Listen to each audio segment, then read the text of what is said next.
Hey, what's up everybody? Hope all is well. Welcome back to the ShabinLife. If this is your first time stopping by, appreciate you checking in. I'm working in a little bit in the garden today, and I thought I'd bring you guys along.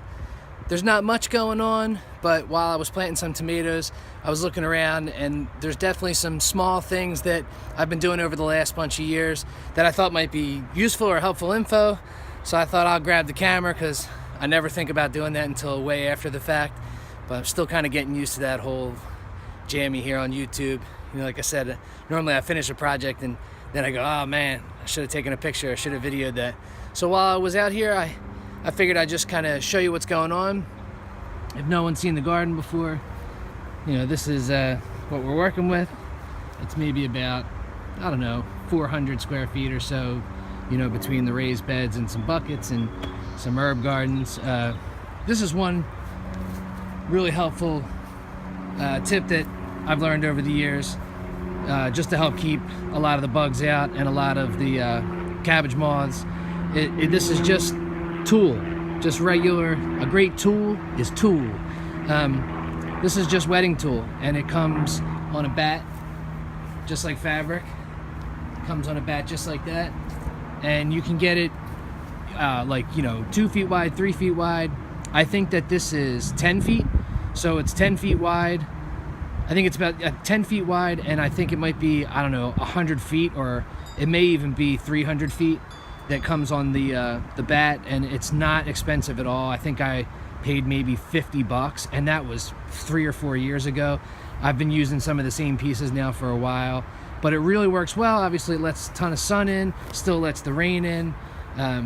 We do, I don't know if you can kind of see down there, but we do a high density, you know, type of lettuce and arugula and you know, different kinds of spinaches and stuff like that. We basically, you know, do a nice thick, you know, high density planting, and we basically just do kind of like a cut and come method.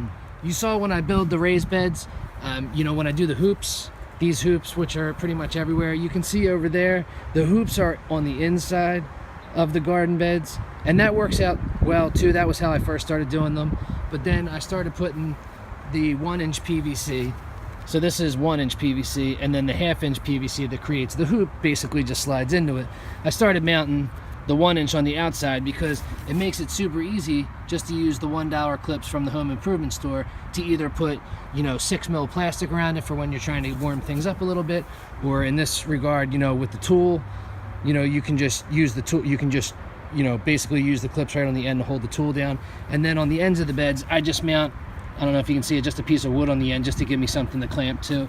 And this works out really well. And normally when it comes to things that don't need pollination, radishes and, you know, turnips and that kind of stuff, all the lettuces, you know, I pretty much keep this on as long as I possibly can, because like I said, it keeps a lot of the insects and the moths out, and you don't have to worry about cabbage loopers and all that kind of stuff. And in general, just keeps everything a little cleaner. And then when I am not using it, I basically just pull at both sides right up to the middle, and then I just clip it right on top, and it's just one long line. It just stays up there if I'm working in the beds or, you know, replanting. But the tool works out really great, super helpful. I think I learned that from Pilarchik over at the Rustic Garden years and years ago. And like I said, super cheap.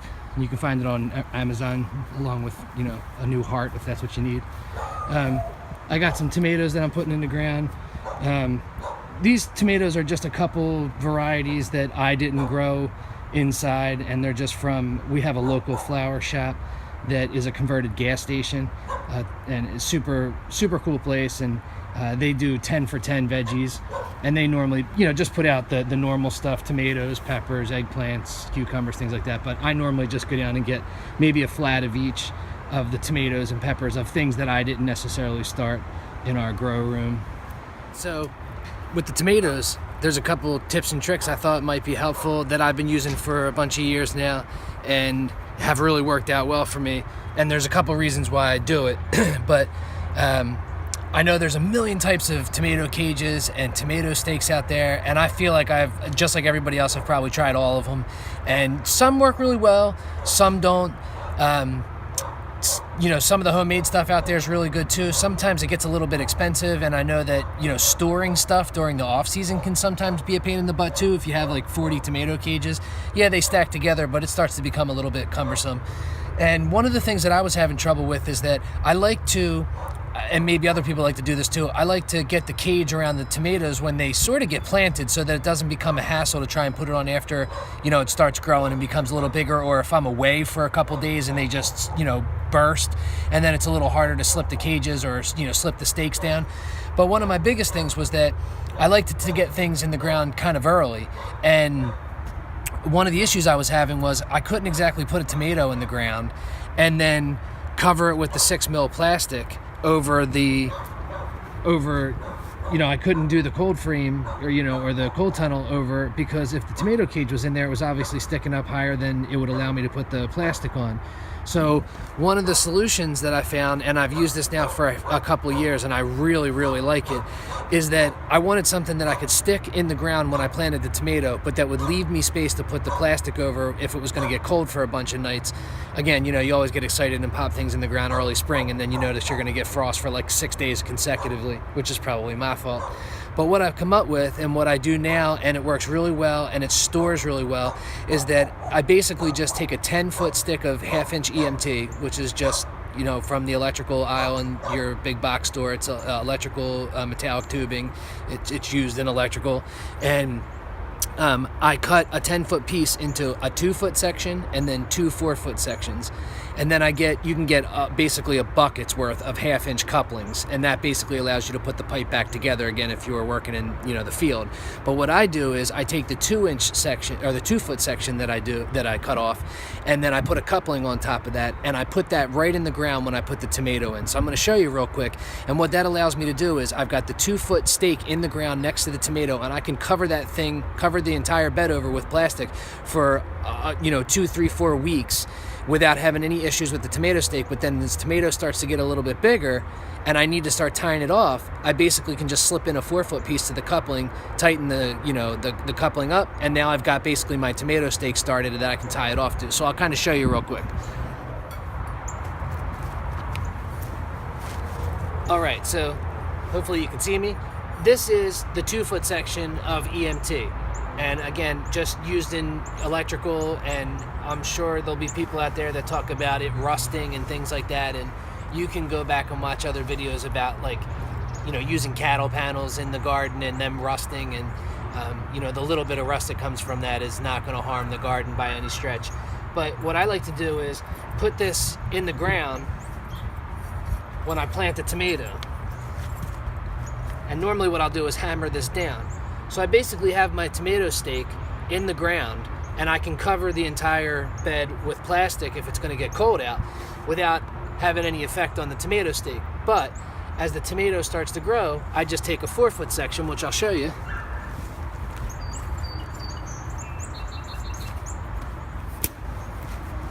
I just take a 4-foot section of pipe. I slip it right in, tighten the coupling,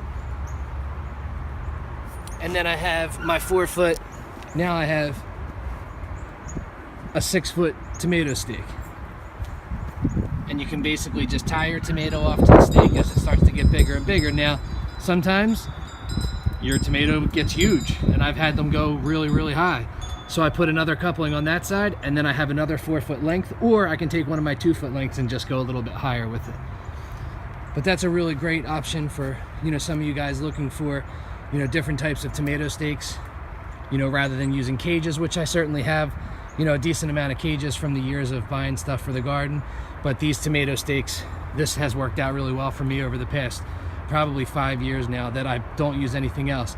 The great thing is at the end of the season, I basically can just take the coupling apart, take all the pieces of pipe out, and then I just use one trash can, and all the pipe, which at this point now is probably like 60 lengths or so of pipe, basically go into the trash can, and it just gets stored in there until next season. I pull them back out, I pop them in the ground, and I'm ready to go. You can buy 100 feet of pipe, which is 10 sticks, for about 35 bucks. So, I mean, that's pretty inexpensive. That's pretty inexpensive if you think about it. Like $35, that's 10-foot lengths of pipe. So in an essence, I mean, that's 10 tomato stakes for $35, which, you know, even if you buy bamboo ones or like the plastic ones, can be upwards of like $6 and $7 a piece. And I think they're junk. So the EMT has lasted me years at this point. I haven't really replaced them. I've just bought more because you're planting more. And it really works out well for me, mostly just to make sure I can put the cold tunnel back over, you know, the plastic back over while the tomatoes are still in the ground without having some sort of stick in the air or some tomato cage. So just a tip, you know, something that might be helpful to you. Another quick tip is, you know, everybody talks about planting and, you know, spacing and how you plant your stuff, square foot gardening, all that kind of stuff. One of the tricks that I do is I just take this tomato cage, and let's say it was right there, and I planted the tomato in the center of that actual tomato cage. And then for spacing, I just pick the tomato cage up, I move it so that the bottom is right off of where the original bottom was, and then that's going to be my next one for spacing. And then I do the same thing over here. You can see the circle, you know, that would be the center of my next one. And then if I were to go over here, that's the center of my next one. And then I just use the bottom of the tomato cage, you know, rather than the, you know, or I should say the top of the tomato cage. I just use that as my spacer for when I'm putting stuff in the ground. And I do that with peppers too, but I actually have one that's a little bit smaller than this. That might be like a 15-inch round. I use one that's like a 12-inch to space out my peppers, depending on what type of pepper it's going to be or something. But ultimately, this has always been a cool trick too, to just space the planting out. And I don't know, maybe my OCD kicks in because I just want it to look nice too. So it keeps nice even spacing, and it keeps the plants centered, so it really looks nice as they start to come out of the ground. But yeah, I just wanted to drop a couple of those in the ground. Mine aren't necessarily ready to come out or not hardened off yet, so I'll leave a little space in here and, you know, drop a couple of mine once they come up. The garlic's looking good. But I've got, you know, like I said, I've got this whole bed planted out with different types of lettuce and spinach and some turnips and radishes and beets and a whole bunch of stuff. And then over here, I'm going to drop maybe about 12 or 14 different tomato plants. And then there's a couple lines here of different carrots, some Parisian, some multicolored or rainbow carrots. And that'll be like the first go around over here with carrots. And then I'll probably plant a whole bunch more over here, maybe in another month or two, so that they come up a little later. And got the asparagus bed. That's this is going to be year, I think, 4 for the asparagus bed, so it'll be nice to be able to harvest a little more than we have been over the past couple of years. But we got green beans going all the way down this line, and some zucchini, some yellow squash, and some cucumbers planted over here. I'm going to try something a little different with some cucumbers and some squash all mixed together and see kind of what happens. Always fun. Gotta love gardening. Can pretty much do whatever you want. This is a trellis that I've used for years and years for cucumbers and stuff. This year I'm using it for snap peas. It's just EMT from the local, you know, home improvement store. 10-foot pieces of EMT 1/2-inch piping, and you know, it just has a 90-degree fitting at the top. And you know, you just basically make a frame, you know, leave the bottom off, so it's just the ends of the pipe. And then this is some 2x4 welded wire or caging, and you know, I think that's 3 feet wide, so I just made the trellises 3 feet and, you know, just strapped them on with some zip ties.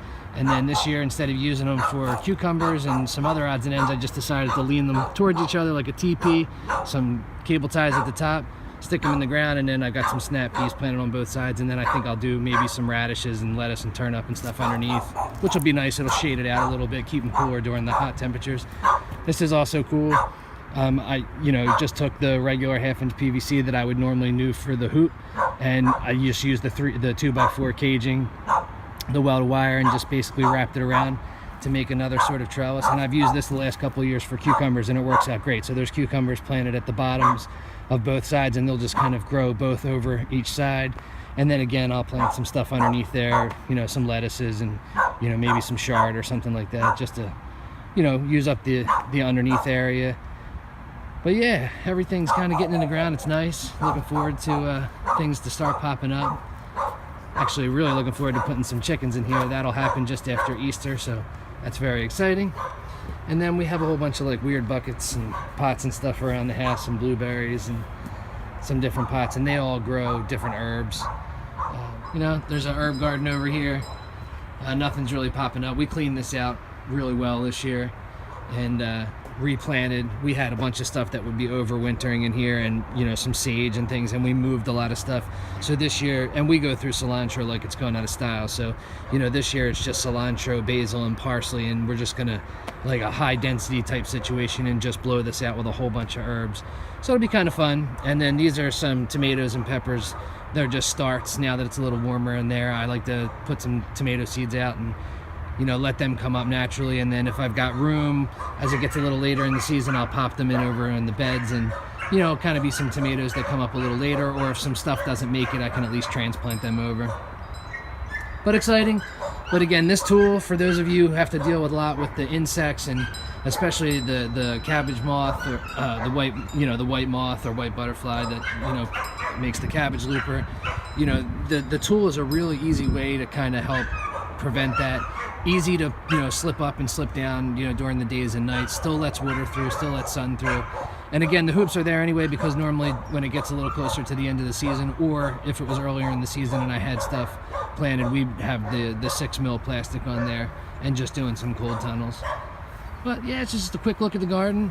Like I said, it'll be super cool when I can bring you guys back and there's a whole bunch of stuff growing out here, and tomatoes are nice and high, and we're starting to harvest some fruit. But just a quick look.